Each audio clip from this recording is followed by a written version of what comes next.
Buenos días, hoy te voy a mostrar cómo silenciar notificaciones de aplicaciones en Redmi Pad 2. Si quieres silenciar completamente una de las aplicaciones de tu Redmi Pad, hay que acceder a la aplicación Ajustes.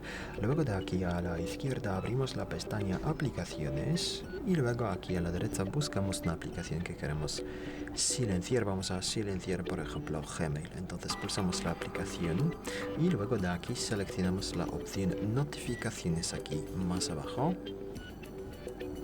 Y si tenemos esta opción activada, recibimos notificaciones de Gmail. Si desactivamos esta opción, silenciamos completamente la aplicación. No vamos a recibir ninguna notificación de Gmail en este caso.